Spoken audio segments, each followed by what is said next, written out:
কাঁচা আমের আচারের মাঝে কাশ্মীরি আমের আচারটা বেশি ভালো লাগে। রোদের ঝামেলা ছাড়া 1 বছর ভালো থাকে আর বানানোর প্রসেসটা একদম সহজ। একটু বড় সাইজের আম নিয়েছি, তারপর আমের খোসাটা ছাড়িয়ে নিচ্ছি। আর আমটা কিন্তু আমি আগে থেকেই পরিষ্কার করে ধুয়ে নিয়েছি, কাটার পরে আর ধোয়ার দরকার হবে না। এভাবে করে এখন মাছ থেকে প্রথমে টুকরো করে নিচ্ছি, তারপর সাইড থেকে এরকম স্লাইস করে নিচ্ছি। বড় সাইজের 3টা আমের মতো টুকরো করে নিয়েছি। এখন একটা বাটিতে মরিচ কেটে নিচ্ছি। শুকনো লাল মরিচটা এভাবে করে কেটে নেবেন। আর 1 টুকরো আদা নিয়ে ওটাকেও কুচি করে পুলে নিচ্ছি। আজকের আচারটা আমি পানি দিয়ে বানাচ্ছি না, আমি এখানে 1 বোতল ভিনেগার দিয়ে দিচ্ছি। অনেকেই জিজ্ঞেস করে যে ভিনেগার আর সিরকা কি একই জিনিস কিনা, দুটো একই জিনিস। তারপর দিয়ে দিচ্ছি এখানে 1.5 কাপ চিনি।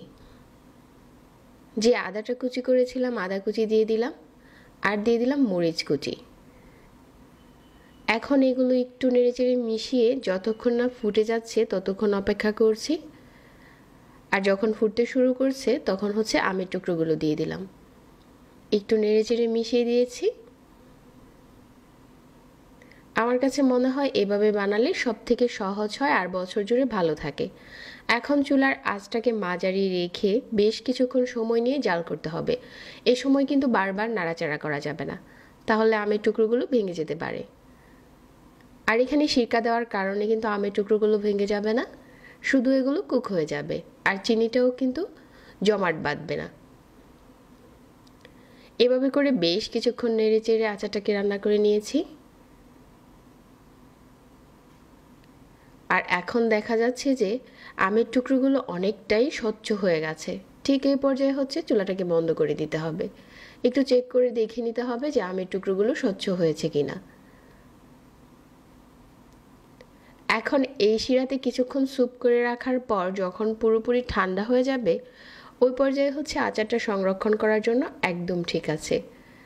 আমি একটা ডিশে ঢেলে আচারটাকে পুরোপুরি ঠান্ডা করে নিয়েছি।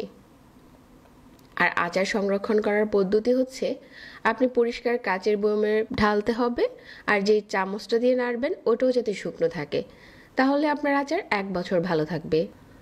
এখন একটা পরিষ্কার কাচের বয়মে ভরে রেখে দিচ্ছি। ঝটপট বানানো হয়ে গেল কাঁচা আমের কাশ্মীরি আচার।